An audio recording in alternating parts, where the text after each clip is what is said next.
Welcome to Fiery Discourse, your podcast and media featuring dragonesses, female dinosaurs, and other similar saurians and scalies. I'm your host, Ludmillanon, and with me are my co-hosts, Angron, Mathmachine, the Shark, and Stryker.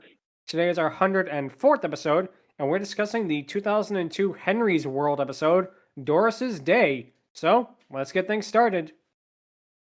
Yep. So, Henry's World is probably one of the more obscure things that we've talked about in the podcast so far, in my opinion. And it's one that actually was way more charming than I ever would have thought, believe it or not, because it actually was mentioned to us by one of our co hosts, the Shark, in a previous episode. And it's something that, when I heard about it, I thought I'd put it on the list and I'd be, oh, it could be good. But it actually really blew away my expectations for it. It's a very charming, very well made show. Oh, go ahead, Angron. Yeah, I mean, it's not as obscure as freaking that one short, Bamboo Lee, but yeah, it is definitely one of those things I did not know about. Same. But yeah, basically what it is, sorry, go ahead. It's a stop motion series from the 2000s. It's a Canadian series, and usually their Canadian animation can be really, really good in the case of like Ed, Edd and Eddy, or really, really bad in the case of something like the Cramp Twins and that. But this is also, but this kind of is somewhere around the more good end of things. It's a show that, again, I really felt that there wasn't anything wrong with it. Basically, this is also the second stop motion animated series we're talking about after Gumby, and while this is nowhere near as talented as Art Clokey, because that guy was a genius. I mean, sorry to say that, but for what this is, this show looks really, really good. Again, for like an early 2000s show and that, made in Canada for stop motion, this thing is really fluidly animated too. That's why I definitely gotta give him credit, because it looks like definitely claymation. It's not like done with like little models and that. So I'm definitely really, really impressed with a lot of it. Yeah. The show itself is about Henry, who is a boy that has all kinds of adventures after eating his mushy carrots, and a pretty cute little synopsis. The theme song basically right away sets the tone of the show because it shows all the different adventures he has. And again, this is a charm to it. And I think part of it is the stop motion, that it feels more it feels more real than like 2D or CGI can in a way. Oh, go ahead, Shark. Now, with the premise of the show and how the magic here works, it was kinda clear that, yeah, this show is so kids eat their veggies. Yep. Well, what Popeye did for spinach, this could do for carrots, hopefully. Yeah. Oh, go ahead, Myth. You both beat me to it. I was going to say, this is the most eat your veggies kids I've seen since Popeye. Yep. Yeah. Or Unfortunately- also technically freaking Kids Next Door. That too. Except that was the anti-eat the kids vegetables show. Yep. So... Oh yeah, Powerpuff Girls. Sorry, I nearly forgot. Right, that one too. But yeah, basically this episode is Doris's Day, which is all about his dragon friend who is named Doris. The episode begins with Henry waking up before looking at the calendar, and sadly he does not see the opening of the Krusty Krab 2 on there. Getting the SpongeBob reference out of the way early. But he asks his dragoness Doris if she knows what tomorrow is, as the door swings open to reveal her sleeping upside down in his closet. And right away, she has a really fun design. I think, again, the claymation helps, but it's also really just like the very reptilian way her face looks, the tiny wings, and the really dark and yellowish color scheme. It all adds up to a really, really adorable design. And again, it's a design that would be too cutesy, but then the voice comes in, and it actually even improves it, because she has a very kind of raspy voice. It actually reminded me a little bit of Sisu from Raya and the Last Dragon a little bit. Actually, yeah. It is very reminiscent of Sisu. Go ahead, a little bit. Yeah, a little bit. But yeah, another friend pointed out that her design kind of looks a little bit like freaking a candy corn or like a gumdrop. I can see that, especially. And with all the, I could think of in terms of that was like that candy corn rant Aaron did on that one episode of 10-Minute Power Hour. It's like, ugh, candy corn. I'm like, this is not time. Nice. And let's see, Shark, you were saying? Yeah, something about Doris is that if you ever wanted to see Kazooie as a dragon, go play Banjo-Tooie. But Doris is probably the next better option about that. Yep, next best thing. Definitely, definitely. So what happens basically is this also, interestingly, is another thing. This is the quickest that we've gotten to see a Dragoness in any of the things we've reviewed so far because she has appeared literally less than 5 seconds into the episode, so we're on to a good start here. But Henry asks her, what do you think tomorrow is? And her response is, the day after today, in a really sarcastic tone, before Henry tells her that tomorrow is her birthday. When she asks how he knows, he says that he marked it on the calendar and that he's going to basically give her the best party ever. Doris tells him not to make a fuss over her, but Henry insists, claiming it's not every day that he turned 2003 years old, which guess that means she is literally old. This is made in 2002, which means that technically she is older than Christ. Oh boy. Yeah, I had to say Yeah, it. But I love meta jokes like that. That her age is Yeah. the year the episode came out, basically. yeah, so that's definitely a good one. But she basically frowns and looks at the camera before we then cut to Henry's school as he talks to his friends about Doris's party. And a detail that actually I had to pause to see, the little school outside, they have, like, of course, the flag with the flagpole. It's the Canadian flag. I mean, Oh, it is a Canada, Canadian show. Yep, as so it's a Deadpool would Canadian. say. So it is set in Canada, so we got that. Oh, go ahead, Shark. Yeah, a little detail I like about how the buildings are made in this show is that they look like they were come out from pop-up books. They're like made of this paper and they're this reflective, and they also have like strong outlines, so they also look like drawings at the same time. Yeah, again, I like that. I like that this feels like it's a giant storybook, exactly like you said, you know? It really, again, it makes it feel a lot more alive in places that, other shows wouldn't. But Henry is telling his friend Freddy about all of his plans for Doris's party, which includes an atomic fireball cake and pin the tail on the dragon, amongst many other things.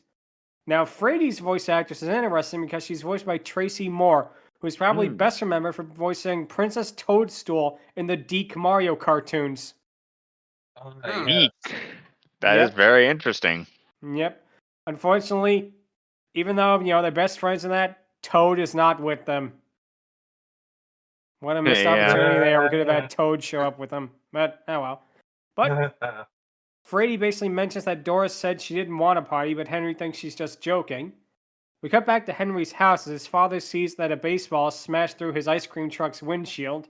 And as soon as I saw Henry's dad's design, the first thing I thought up of was, oh, it's Canadian Ned Flanders. And then from that, all I could think of was the episode where Ned met Canadian Ned, and they go, diddly, diddly, diddly, oodly, oodly, oodly, oodly, for like 5 minutes, and Homer and Apu are staring at them like, what the hell is going on here? That would definitely be his purgatory, Homer. Yeah. So, yeah. Want Homer. to smoke some reeferino? It's legal here. They warned me the devil would be attractive. Let's get out of here. Classic. Nice. Classic. Up, go ahead, Angron. Oh, I already said it. Oh, it's all good. It's okay. But Henry said that he didn't throw the ball, despite his father saying it came from his bedroom and it has his name on it. Then asks who else it could have been. Henry then goes inside. His mother tells him to clean his room, mentioning that she never saw it so messy. When Henry enters his room, everything is basically thrown all over the place. He asks what happened there. Doris says she was looking for her nail file but couldn't find it. He asks if basically Doris knows what about the baseball going in the windshield, and she says, I wondered where that ball would land, which right now, Doris is giving off major Kazooie energy right here. Kazooie? Yeah. Yeah. Like she is exactly on the Breagol's wavelength right there, and that she does not, give a solitary fuck about anything. And it really, really is great. Yeah, That she's. Go ahead, Angron. Yeah, honestly, here, I mean, before you said that, I was honestly gonna look at this as like, she's definitely got some repressed shit going on by the looks of things, and for that reason, and before that, I was definitely ready to write her off as one of the more weaker dragons, to say the least. But yeah, hearing that and knowing what I know now, I honestly think that kind of both strengthens and lessens her character, in my opinion. Like, she definitely has a reason for doing what she's doing because she's so afraid because of other things that we'll cover later. But here, Yeah, definitely Kazooie vibes, though honestly not as no nonsense as the OG Kazooie. I can see it. And like I say, I think, I have the exact same thoughts as you with it because, again, when I first saw this, I was like, it's okay, but it's not, anything. But once it started acting like this for some reason, that just really clicked. It's like, okay, they're giving her an edge. I like that. I like that they're doing that. Any show of that caliber that gives things like that, is a thumbs up for me. But Henry basically berates her for getting him in trouble, but Doris asks if can't a dragon have fun once in a while? Henry tells her not in that way as she jumps up and down, angrily shouting, "Why not?" Which, okay, Doris, you've really got anger issues right now. But it is it is for a reason that we will find out later on. But for now, Henry's Yep. parents hear her jumping and wonder what's going on, remarking that he's not like that at all. Henry tells Doris basically again that she's going to get him in trouble and that his parents can't know that he has a pet dragon. Doris remarks, "Why? Do they have something against dragons?" Which, it definitely is a reasonable question to ask, but Henry mentions that they think she's a fire hazard, which, yeah, that's probably one of the biggest reasons why not to have a dragon in your house, but, well. Especially because of what we learn later on with her, too. But, Indeed. basically, Henry then asks Doris to help clean up his room, but she starts throwing things out the window, and, again, this is definitely something that Kazooie totally would have done. He's like, "Oh, can you help me pick up the clothes and that?" "Oh, okay." And she literally just throwing all of them out the window and that. Oh, God. Well, at least their relationship isn't as bad as when Squidward stayed over at SpongeBob. "That's two things in the house that won't work." And set! Two things that won't work! Oh god. Oh dear God. Yeah. Oh! Like, Reminded me of Thunderclop, so it's that. Classic, Things classic. that won't work. Classic. Shark, go ahead. Yeah, good thing this series doesn't really have a narrator, otherwise he'd get tired of waiting. That too, Yeah. too. But One his parent, eternity later. yeah. So the old man got tired of waiting, and they had to hire a new one. But enough of that. Let's get back to this episode. Yeah. But basically, Henry's parents see their clothes fall out the window, and they wonder basically what is going on. Henry asks Doris what she's doing, and she says that she basically was getting rid of clutter. Henry tells her that she shouldn't clean like that. Asks what's going on, and says that if his parents find out, they'll make her leave. And this has enraged her so much, she just flies off in a huff as Henry's parents arrive, again wondering what's going on. Henry's little lie about, I don't know, setting up a yard sale is a little cute reference there, cute line. His father basically says, "Oh, you got to go to bed early." And then Henry says, "Oh, yeah, you're right. I'm going to bed now. Good night." And again, it's one of those things that, it shouldn't be funny, but it's, number one, the animation, and number two, the delivery of the lines. It really is a well-written show. I give him a lot of credit for that. Indeed. Yep. We then cut to Henry awake, and he's drawing a birthday card for her. Doris returns and apologizes for her behavior, saying that she needed to, quote, blow off smoke, then asked to be caught in trouble. She says about the sleeping change, as Doris looks actually worried, as she says that they didn't change her bedtime because of me, which, again, it shows that she's a multifaceted character, which for a show of this caliber, I give him credit for. I give him a lot of credit for that, that she actually does care about him, despite basically being in, a bad mood and that. Yeah. Go ahead, I Shark. honestly thought she was like freaking going. I honestly thought she had like what Crashman had, like multi-personality disorder or something like that. That is true. Shark, you were saying? Yeah, but we will later learn that there is a reason she's acting this way right now. Yep. And like I said, that too is a really good idea. But for now, basically we cut to Henry leaving a hardware store with the present. Freddy arrives and asks what it is. He says that it's a portable fire extinguisher, a perfect gift for a dragon. So evidently, Babe from Luck shops at this hardware store too. Oh yeah, she 100% does. especially if it's used for what I think it's used for, on top of putting out fires. That too. Exactly. But Freddy asks if Doris still wants a party, as Henry says that she definitely would. But he arrives home only for his parents to tell him that another baseball went through the windshield and his room is a mess again, so of course he's in trouble. He enters his room again to find a total mess once again, but now Doris is actually weeping over a picture. Oh, go ahead, Shark. Yeah, something I like about this show, that especially with the parents, is that in other shows they will automatically ground him. Go to your room and you're not having dinner and all that. But here the parents are clearly worried because Henry's a nice kid, so they're definitely like, Henry, this isn't that you. Is there something wrong at school? Is something happening? That's a really nice touch with his parents, honestly. Agreed. Again, it feels really realistic in a way, you know? I give him a lot of credit for that. Like you said, this feels like a show that was made for a younger audience, but yet didn't talk down to them, which, again, a lot of credit for that. I love the early 2000s for that. Yep. Oh, go ahead, Matt. Yeah, and to continue on with that, the main character actually feels like that's how the parents would react too, because just from this episode alone, he feels like a really good, genuinely, earnestly nice kid. So it's not like plot armor thing. It feels like this is how people would react to him doing something that they view as off, because I just get really nice kid vibes from him. Yep. Yeah, exactly. But what happens basically then is that it's basically sorry, James today. What happens is, of course, she's crying over the picture. He asks who's in it, but she won't tell him as it's too emotional. She then picks up another baseball and prepares to throw it yet again, but Henry stops her, asking what is going on. She says she needs some alone time and flies out the window yet again. We then cut to Henry waiting with Frady. He says that he has to either find out what's bothering her or tell her to leave, as he'll be grounded forever if she continues on like this. Frady is shocked that Henry would ask Doris to leave, as she was the first wish he ever made, to which I say that this kid's first wish when he could have wished for anything in the world was a dragoness living with him. Henry, you're gonna go places, kid.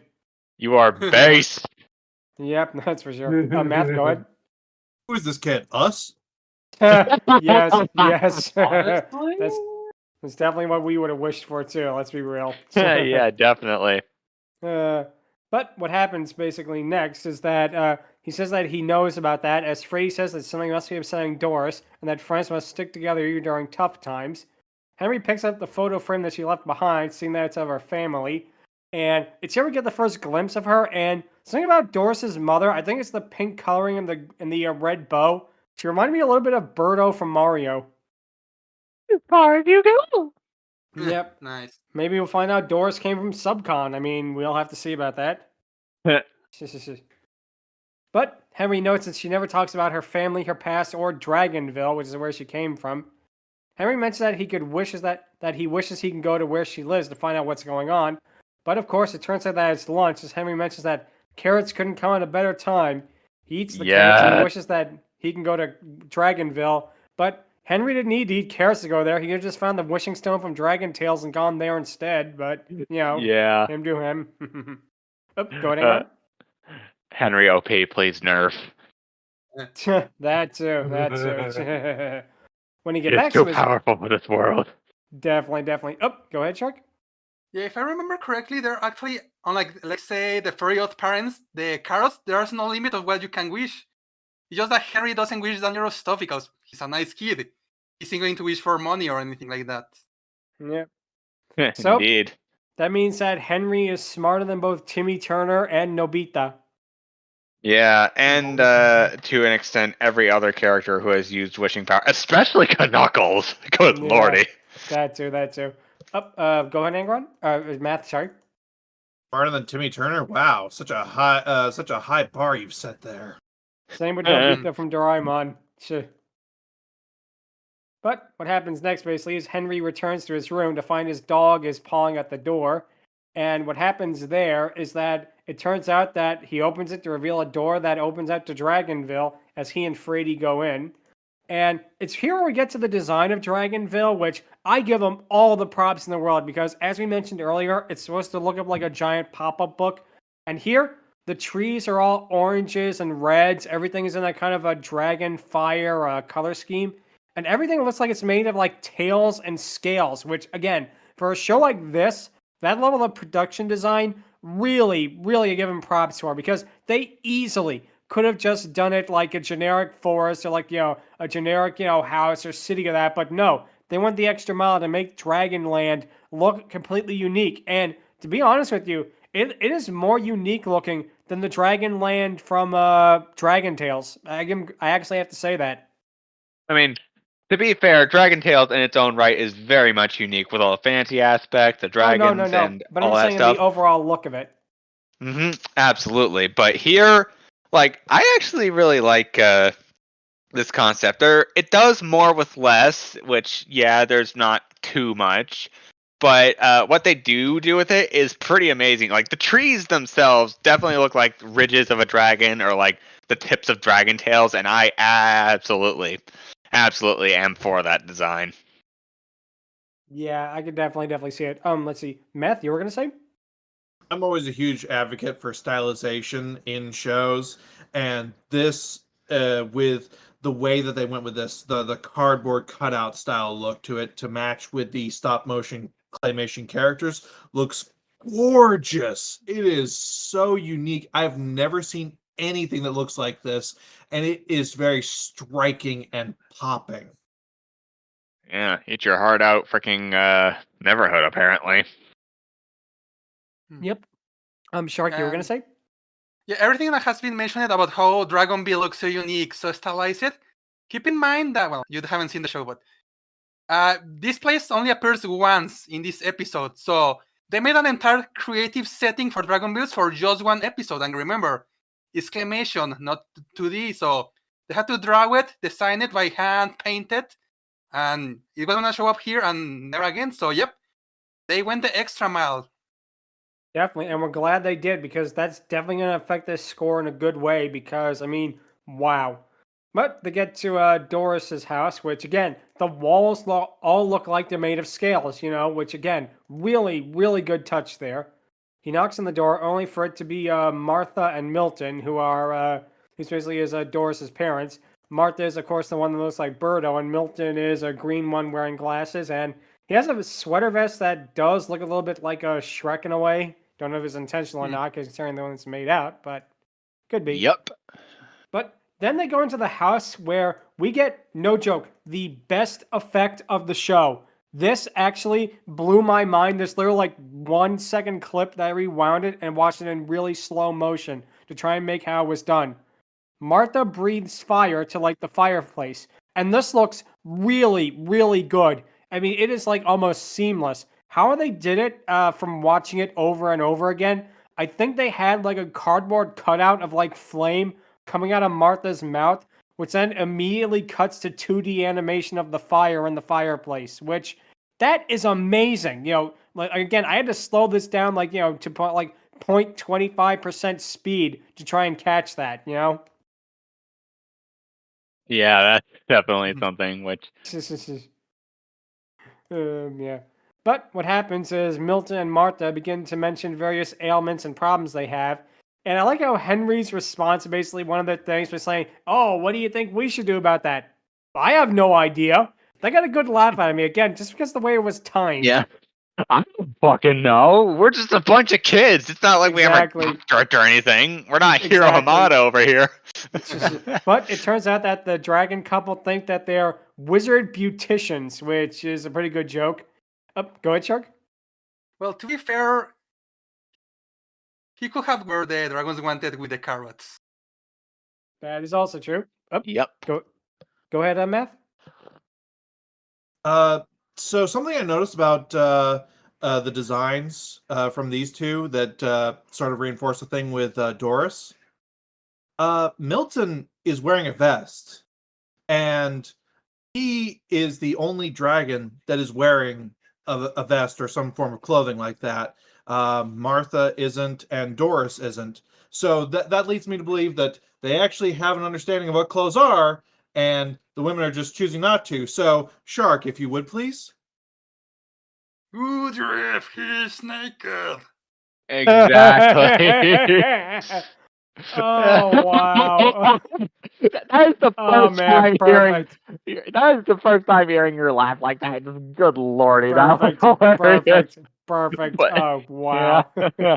Also, Milton here with the vest, the way it is, and his quote unquote horns or antennae looking the way they are, he absolutely looks like Shrek. This came out around 2004 or so. This 100% was either intentional or just a happy accident. And honestly, that's pretty interesting. If it was intentional.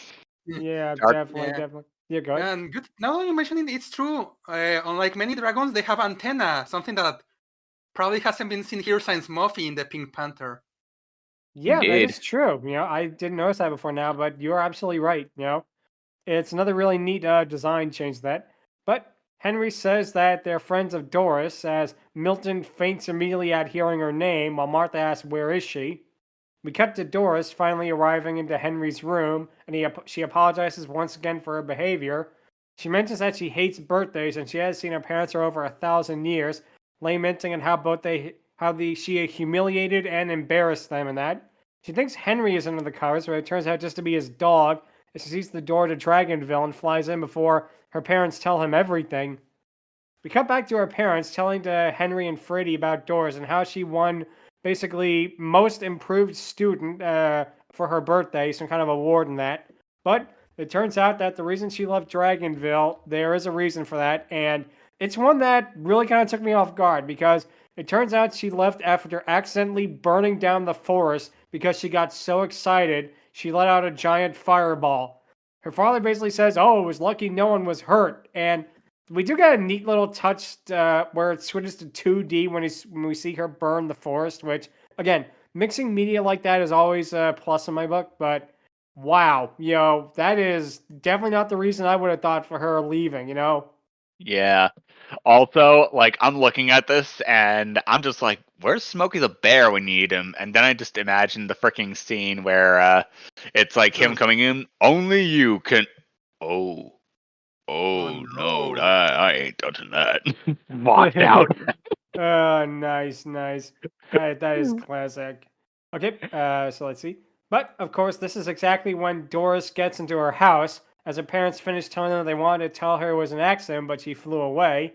They say that they tried to look for her everywhere, but they couldn't find her just as she flies in. Doris Doris heard everything as her parents revealed they kept her award. Unfortunately, the award is not outstanding achievement in achievement, but what can you do? In another nice touch, and again, I give them a lot of credit for doing this. They have a part where smoke billows out of her nostrils, and that's also done in 2D. Yep. It's like I'm wondering how they did it, if they had to actually pinpoint the animation on the exact frame where where her nostrils would be to get it right. Because again, this is stop motion, and if we know anything about stop motion, it takes a long time to set up. Like Gumby was only about 6 minutes long, shorts and that, and it would take them at least 3 weeks to do an episode. So I have no idea how long it would take them to make this, but every nanosecond of it was worth it. Yeah, and honestly, it reminds me of that one stop motion episode of Gravity Falls. I wonder how long that took. Probably less in theory, but Yeah. the effort that went into that episode definitely shows how much time in theory was put into that. Yep. But Frey basically says that they should let the family all catch up with each other as they leave. We cut to the two of them in Henry's room waiting for Doris, as Henry says he's glad that he reunited her with her parents or that he misses her greatly. Frey says that Doris is probably better off in Dragonville, then mentions Henry's all of his relatives and that he could say goodnight to. But Henry then says something that definitely cements it for our love for him, for the character rather, is that he says, "Good night isn't good night unless a dragon is saying it." To which, yep, he is speaking for us all. Yes. Matt, yep. I feel like we're stealing that line. Yep. Yes. That too. Classic. But what happens, of course, is that Doris suddenly arrives to reveal both her and her parents. She's returned to him as her parents say that we couldn't keep her from your work, and how she helps Henry get through his day, to which a dragon is helping a guy get through his day. Gee, this show was tailor-made for us, wasn't it? Okay. Yeah. This kind of reminds me a bit of Pete's Dragon, where the freaking where Pete has this dragon who goes around helping kids, and honestly, Doris being Henry's personal dragon is pretty impressive, all things considered. Also, Yeah. we see you there, parent. You know she wants to spend time here rather than at home. Yep. It's all good. But like I said, what happens, of course, is Doris then basically turns to Henry and whispers she had to tell them that to let her go back with him. Which, again, another really nice touch that she cares so much about him. She lied to her parents and basically told her that this is her job, so that basically they would live. She could live with him. Which again, really, really nice touch, and again, a really multifaceted character. To which I have to say, a character in like an 11-minute stop motion show meant for children has more characterization than a lot of movies, so try to wrap your head around that one. Indeed. Go ahead, Shark. And again, Kazooie. This is probably something she will say as an excuse to live with Banjo, basically. That is Yeah, also true. If only we saw other Breegles in that. indeed. Go ahead, Angron. I hear her say that, and I just think of that first episode of Smiling Friends where like Pim and Charlie are like having a moment to talk to each other, and like it's freaking it's like freaking Henry and Dory or Doris just being like, and Henry's like, look, I know it's like our job to like do all this crazy stuff, but I think these guys might be a little bit of a lost cause. I say we just cut our losses and head back to the office. Nice. Yeah. But what happens basically is that Henry wants to start the party as she apologizes for a third time about everything that happened. She gets all choked up again, which again causes the smoke to come out of her nostrils. Another Fire nice touch. extinguisher. Yep. But the episode ends with a really nice touch with her lighting the candles on her cake instead of blowing it out. And I think they do the same exact effect again with like the cardboard cutout of flame coming out of the dragon's mouth. I haven't seen other episodes, so I don't know if she does that again. But if that's how they do dragons setting fires, that is one of the most creative ways I think you could do it in like this form of medium. Oh, go ahead, Angron. Also, the concept of like a dragon lighting a birthday cake instead of like blowing it out. Honestly, that should be implemented more often. Yeah, like seriously, we have a dragon freaking lighting a cake instead of blowing it out. Like it's so in character, and yet it's something I feel should be a little more mainstayed in terms of that. Like it's a sort of like tradition, as it were, between dragons. Yeah. I'm like I say, I'm actually really, really surprised that they did not actually do more things with that. With dragons lighting candles instead of blowing them out. It's such a simple concept, but Yep. still, it's a really cute way to end it too. Henry's World would last apparently for one more season, from what I'm seeing, and then it kind of fell into obscurity because I could find very little about it online. In that, it's one of those shows that it seemed to have just aired and then just kind of disappeared, which, again, it's a shame because this is a show that really, really is good. It deserved way more accolades than it got, and I'm going to be honest with you, I think this is a kid's show that I think you could show kids now, and they'd really enjoy it. I really think they would, Yep. Absolutely. It's the kind of thing that, again, I had never heard about before this podcast. In fact, I had never heard about it before Shark became one of our co-hosts. But I am so glad that he did because it allowed us, amongst other things, to check this out. And this was great. This really, really was a good episode. Yeah, absolutely. Like, it's not perfect. There are a few things holding it back, but I will say this. I definitely enjoyed it as well. There's a bit of... The comedy's not as strong, but it's definitely got heart to it. And that's pretty much what I can say about the show. It's got a heart to it. That early 2000s unabashed heart that a lot of shows of that era had. And like, if this can stand tall with something like Crypto the Superdog, then I can definitely say it was worth the watch. Definitely. But like I said, that's going to lead to our question of the episode, which is, what is the most obscure show that you remember watching, or the only show that you remember watching, and none of your friends, none of your companions, nothing like that? I'm going to go first, and mine, of course, is a Spanish show that was very, very, very bizarre. It was a show that aired on the children's channel. It was called Goma Espuma English, which is Goma Espuma was apparently a radio show about these puppets that got into adult situations and stuff like that. But for some reason, they had like a CGI show on the kids channel. Here's where the weird thing comes in. They had a section where one of the guys would teach you English, and the English that he taught was completely ridiculous.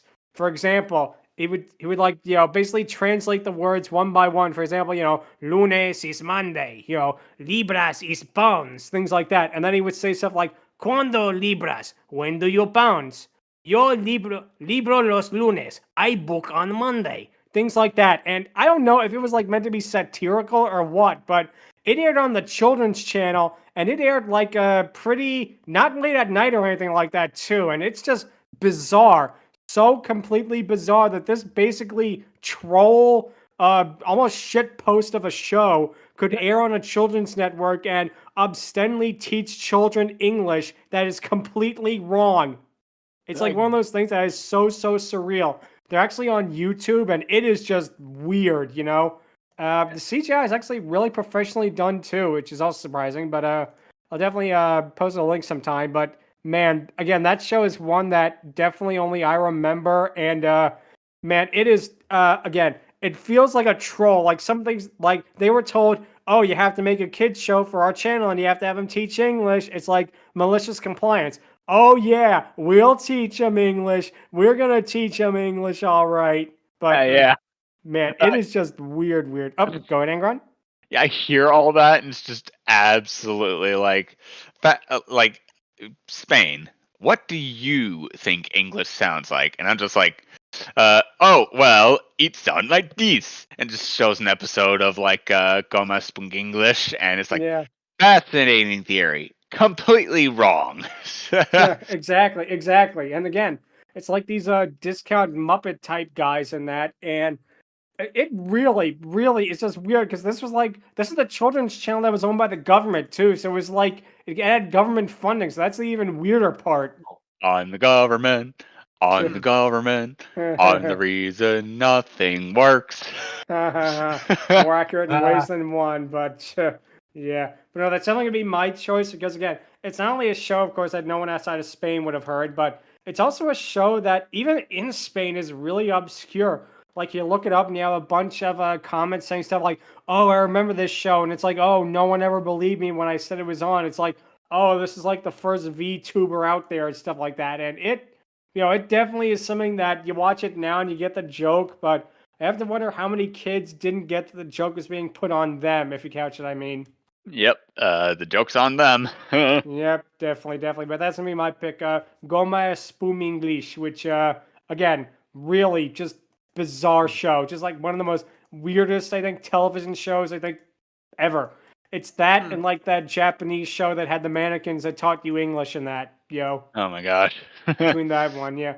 But that's going to be my pick. Angron, what would your pick be? Talking of adult shows that had puppetry and was not made in America, we got Mongrels, a show that honestly not a whole lot of people talk about. It's the style of the puppets are somewhat similar to like something like Muppets, and yet it's anything but like geared towards kids or whatnot. Like in a very odd way, like the Muppets was initially geared towards adults before, a whole family demographic had to be involved. But yeah, here we basically got like we got a fox who is basically more proper despite living out in the wild. We have a dog who lives near the fox and with an owner who owns the place. We have an alley cat, who I forget his name, a bird, a pigeon, who is basically just Jamaican, and the fox's brother, who I only remember the name because of the song involved, Vincent. And good lordy, this show is off the frickin' rails sometimes. Like, not completely so, but like the fact that it's all Muppet-esque and basically has so much adult humor, both British and otherwise, it's honestly one of those things that definitely was worth a check out. Like, the humor here definitely got a laugh out of me, and I really want to check it out more. But yeah, this is going to be my pick for my obscure show. That definitely is a choice right there. The only Yep. thing I remember of it is that apparently some of the characters became popular on CO a while ago. But yeah, again, that's a show that really feels like it needs more love, especially again because of the whole puppetry aspect of it. Like this is like it really took a lot of time to make too. Mm-hmm. Yep. Oh man, I remember the first time I saw this series from this one video clip where like it's the fox guy and these two squirrels, one of which he was showing around the city, and the other got her addicted to freaking crack cocaine, and like there's this whole thing. I definitely might send you the video Joy later, but yeah. Yeah, definitely. Sure. Sounds like a lot of fun to watch too. You know, it's one of those shows that, again, it feels like it should be remembered, but shame because again, it feels like it's really fun in that. Let's Yep. see, Math, what would your pick be? Once again, I find this is a question almost tailor-made to the nostalgic animation guy. I would talk about Wait Till Your Father Gets Home again, but to Oh my gosh. genuine pleasant surprise, it's been growing a bit in pop culture consciousness again. Yeah, Whether or I not checked it that's out. because of math is beyond us. Would be awesome, but I checked it out because of Math. So I mean, thanks for that. You you tuned True. me to it, and it's a really good show. Mm-hmm. So anyway, I'm going to use you guys sort of as a springboard for if this is still remembered or not, because I don't think it is, but it might be. The Life and Times of Juniper Lee. Yes, I remember Oh, that I show. know that yes. show. How could I forget the opening? That Yes. was right. I think what happened with it, it had the bad luck of coming around the same time as Jake Long, so everyone thought, oh, it's the same show, even though it really wasn't. Wait, Yeah. what? Yeah, it came out. 4 months. It started 4 months after Jake Long and ended 4 months before Jake Long. Huh. Woof. Yep. That is unfortunate. So yeah, you guys seem to remember that, so I'm going to assume that it's not remembered, but as soon as you say the name, people remember it. So Yeah. the one I will go with then, that I know that nobody knows about but me, Captain Simeon and the Space Monkeys. I Oh, saw a okay. picture of that on Patreon. I thought it was like some sort of fan art thing. Like it was an original concept that someone made, but you saying it out loud all but confirms that it was an actual show It's that I a have never real heard of genuine before. show. It was made back in the late 90s. Basically, it was a TMNT knockoff. Think TMNT knockoff by way of Guardians of the Galaxy. What if Ah, the monkeys that we shot up into space became the Guardians of the Galaxy? Huh. nice. That sounds. It Is that good? It was a actually surprisingly good show. They took it seriously. Well, seriously in that it's a campy 60s sci-fi style, but it wasn't just we're just in this for the money. Like they actually put effort into this and made it a very entertaining show. And also the villain cast they had was stacked. The Oh, main villain was Michael Dorn. Worf, Ooh, for those who okay. forget. that Okay, might be interesting to check out. They had Wow. Malcolm McDowell Okay. and our series regular, Frank Welker. Wow. Okay. Nice. Those three alone. Wow. That is awesome. We got we got Worf. We got Alex from Clockwork Orange, and we got Frank Welker, who has been in literally everything. That's almost as cool as Tony J and Tim Curry and Mighty Ducks. You know, that's on that Right. level. Yeah, if there's a freaking Dragoness or whatever we can cover on that show, as if only to talk about that show, I definitely wanna do that. Yeah, I could definitely see why, because that sounds like a lot of fun. Like I say, so it was basically a modern day version of like a like a '60s cartoon, and yet it actually managed to have its own thing. I'm really proud of them for doing that. Then Yep, Mhm. back when the '90s was trying to imitate the '60s and '70s and whatnot. Yep. Hi, Batman. Sounds like a better sci-fi throwback than that Flash Gordon show turned out to be. Good show. Come on. It was. I'm not saying it was bad, but I'm saying, could have been, better. But that's a really good choice right there. Let's see. Yep. Shark, what would your pick be? Well, as the one that recommended this show, and the only one during the podcast that said stuff like, "Oh, this only happens this episode. Oh, this also happens in this other episode." I think it's safe to say that Henry's War itself will be my answer. Oh, Okay. interesting. And I mean, for what you saw in this only episode, how much work there is, how many details, how like how are the characters, you can tell that in general other episodes are also as good. The whole franchise. I remember a lot of the wishes. They do the really crazy stuff. So yeah, I mean, with this example, you can see how this show is a really memorable one for those that did watch it at least. Yeah. I definitely can see that because again, after watching this one episode, I actually would not mind checking out more on my own time. I'm not expecting like like Shakespeare or anything like that, or Mm. even stuff like on the lowest like Muppet Babies that. But I'm actually interested in checking out the rest of this show because it looks like a really good time. It Yeah, looks like especially if we see more Doris. definitely. Yeah. Shame we can only talk I mean, about she's her the main once. character, so she'll show up often. Nice. Yeah, that is definitely a good choice right there. So yeah, I could see why this show would appeal to you again, not just because of the dragonesses, haha, but also because of again just the vibe it has. It has like a warm vibe, if that makes sense. Yeah. Yep, but that's a really good choice right there. So let's see, Stryker, what would yours be? First of all, I want to give a special mention because of Saber Spark, now everyone knows about this show. Bunny Oh, boy. Maloney. Huh? Sorry, Bunny Maloney. I still have not heard of it. I guess so. Yeah, never heard of it until you Oh. mentioned it, of course.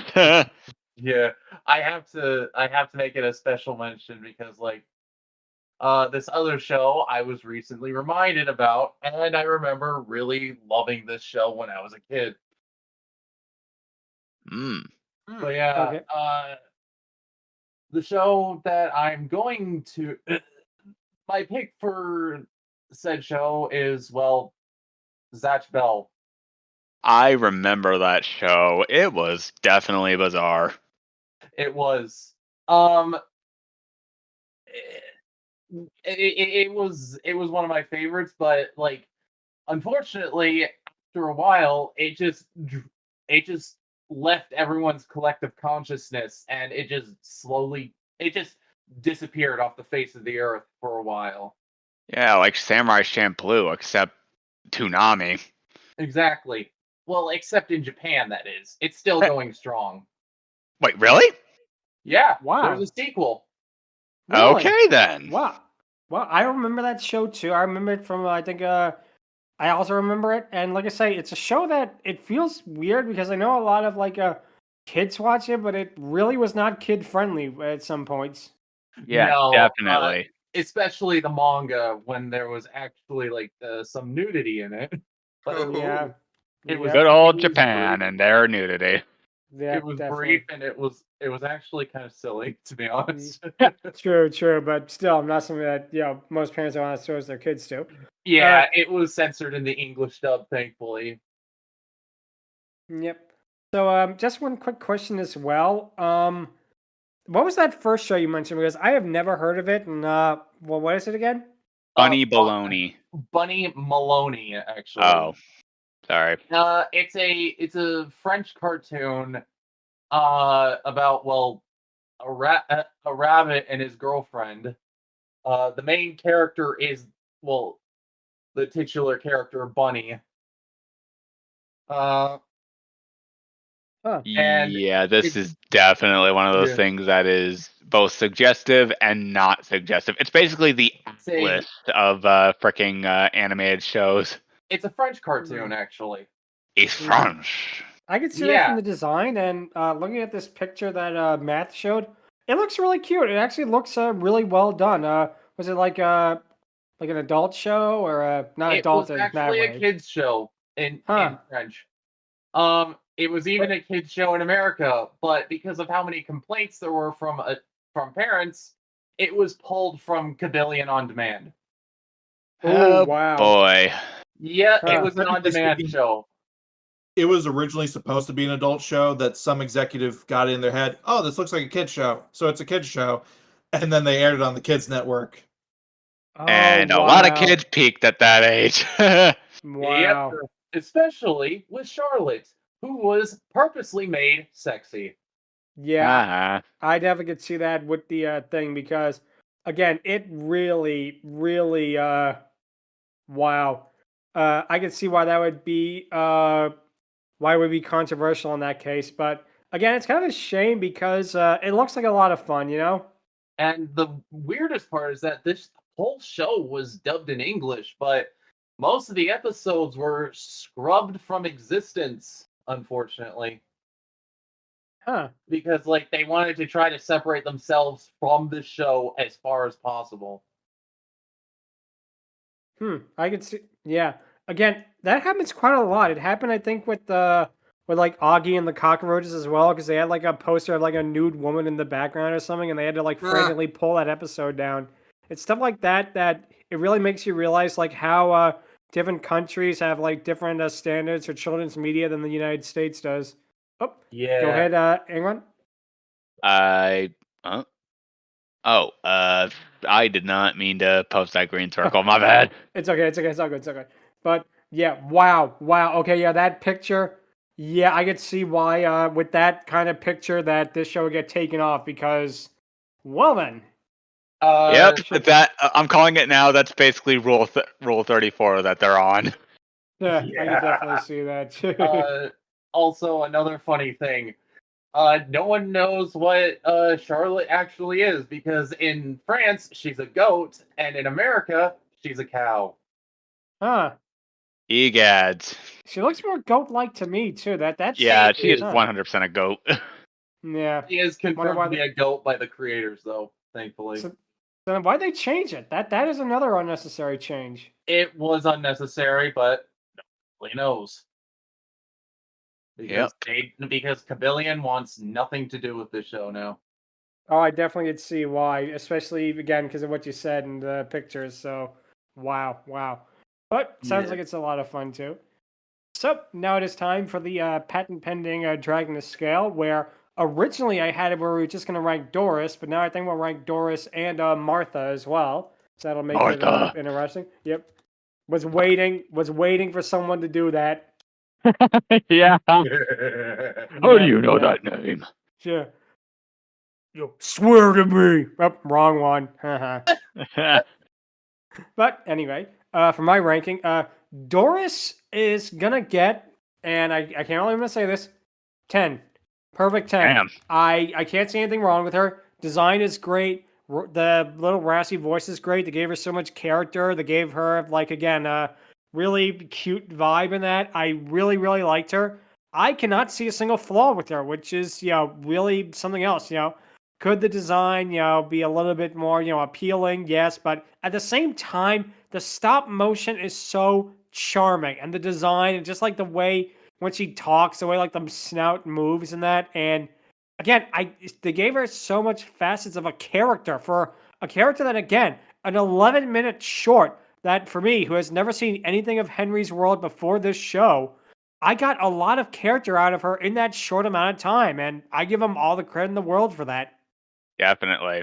So yeah, I can literally see no flaws, not even little like nitpicks. So perfect score. Martha, on the other hand, I'm going to give a score, I think, of 7 because she has all the positives of Doris, but at the same time, again, she's just really there. She does have characterization, which I give him credit for, and again, the design is cute. The difference that they did with like the picture compared to how they are in the old age is another nice touch. I give him credit for that. But I don't know. It's just like she's not as good as Doris, maybe because of, I don't know. It's just something that maybe it doesn't click, whereas with her, it does. And it really shouldn't because really they're the same character when it comes down to appearance. So it probably just boils down to characterization because they do get some, and I like what they did with it, but I feel like they could have done a little bit more time with it. They could have cut a little bit less time with Henry's parents basically saying, oh, you threw the baseball again, stuff like that. And more time in Dragonville so you get to learn them a little more. But at the same time, I didn't really hate the character for any reason either. So I'm going to give them her a 7 for that reason. So perfect score for Doris, and Martha gets a 7. And Grum, what would you give him? I am definitely going to give Doris an 8 out of 10. Like, I agree, she definitely deserves all the love for this series, especially with her Kazooie mannerisms. She has a few things that are holding her back, though. First off, her personality, whenever she gets a little uppity, definitely holds her back a little bit. Also, her design. Yeah, it's cute. It reminds me of Birdo and a little bit of Muffy from Pink Panther. But yeah, that's all I really got in terms of positives. Like, her design looks like a candy corn. It's not bad, but it's one of those things that limitations definitely needed to not screw over a little bit. As for Doris's mom, I'm also going to give her a 7 out of 10. Like, yeah, she definitely needed more character, and like, good lordy, she definitely got snubbed a little bit in this series. Also, that comment Math made about all the females basically just going around au natural while the males are just like full on jeans and freaking buff chested. Like, good lordy, that is definitely something I did not expect to fully hear in this recording. But you know. Same. But yeah, that's a good thing right there. You know, I see where you're coming from, especially with that. But yeah, I definitely see where you're coming from with a lot of it. But still, 2 good scores for 2 really good Dragonesses. Math. And here comes Math the Downer. Yeah. Oh, go ahead. So Doris, I don't know what it was. I just did not click with her that much. The design I generally did like, except for I wasn't a fan of the only way I can describe it is the duck bill mouth with the 2 circles on the end for the snout. It just, yeah, I feel that. It didn't really work for me. I can't exactly explain why. It just wasn't something that I found appealing. And then it might be just this was a sort of a bad episode. This is a kind of an episode vacuum sort of thing, but I did not like how bratty she was, particularly in the first half of the episode. I get why, for story reasons. Yeah, I feel that. Off-putting. Having said all that, this show really is carried by just good vibes all the way through, and I even get that with this character. So, having said all that negative stuff, I'm still at a 7 with her. Ooh, nice. Had a feeling, honestly. I'm the same, actually. She's a 7 as well. I liked her character more than I did Doris's. It's something about Martha and Milton. They have this sort of like New Bonnie York and Stu older vibe. couple vibe to them. Just if you've ever seen those kind of couples, you know what I'm talking about. Very sweet and jokey, and I like them. I dig their characters. My biggest issue with Martha, why she's a 7 as well, is because, well, hey, at some point we're gonna get screen time for characters. It's gonna happen one of these days. Exactly. Yep. Nice. Yeah, but no, I definitely can see where you're coming from as well. But I will give him credit that the first one, that the first part of the episode can be a little trying for some of them, but at the same time, I give him credit where credit is due, where it definitely had a purpose. Like, if she's just like a total brat throughout of it, I probably wouldn't like it as much. But the fact they actually went through with it and gave it a thing, I give him credit. I really do give him credit. Yeah, that's what helped boost this up. And again, the show is really carried by just how pleasant, nice, and just the overall good vibes of it. And that really shows in the show itself. Easily. Yep. Definitely makes sense. Okay, let's see. Sharp, what would you give her? Or both of them, rather? Okay, let's try stuff again with Doris, because I am also gonna go with a perfect 10 for her, because I can get how, if this, like many of you, this was your first episode, this was your introduction to her, and yeah, you can, what happened here might give you a wrong idea of how she is, but again, as someone who actually saw the show, this isn't really her. She's mostly like how she is at the end of the episode. He likes Henry, she's caring and but a bit snarky, but still, she's a great character. I like the design. How it's more different than your average dragon, like the antenna or the more flat snout that other dragons will have, and in general, she's a fun character in the whole show. So for her, I'm also gonna give her a perfect score of 10. Nice. Awesome. With Martha, we're continuing the train of 7s because it's a fantastic design, and the Dragon Ball is creative. Like I said, the whole setting for something that will show in one episode. But yeah, the screen time was what mostly hurts her. So for her, the 7 train continues. Pretty good. Yep. Pretty good. Yep. So that's awesome to see that gave her a 10 out of 10 as well, because again, I'm glad we really like her on that. So let's see, Stryker, what would you give him? Go a little interesting on my score. Go ahead. Much like with math, I really didn't click with Doris, but I thought she was still a very cute character, though. I'm gonna give her a 7, actually. Nice. However, okay, I'm a little on the weirder side. I liked Martha more, to be honest. Yeah, I feel Ooh. that. Yep. Yeah, Any reason can why? see Or... why. Nothing much other than like I don't know why I like mom characters a lot, so I feel that. I Yep. feel that. Well, gonna have a good time so- with Dragon Hill then. And also Dragon Prince when we get to That it, too, but that too. Oh, don't worry, Yeah. I know about this. Yep. But yeah, I'm gonna give her an 8. Actually, she just Ooh, needs nice. more screen time, please. Yep. Sean can probably know because he saw most of this episode. Was this the only appearance of their parents, or? Yeah, I think so. Aw. Wow. Oh, damn. Wow. Well, that still really good moment in that. Pretty good score overall for something so obscure. And yeah, I'm really glad I got to see this show because had a lot of fun with it.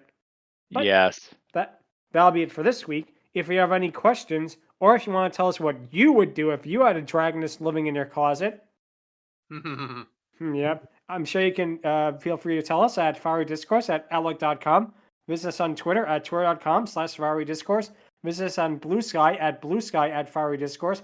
Be sure to subscribe to the Fiery Discourse YouTube channel. Like and subscribe. Be sure to subscribe to the playlist and leave a comment on the video. Any and all help is appreciated.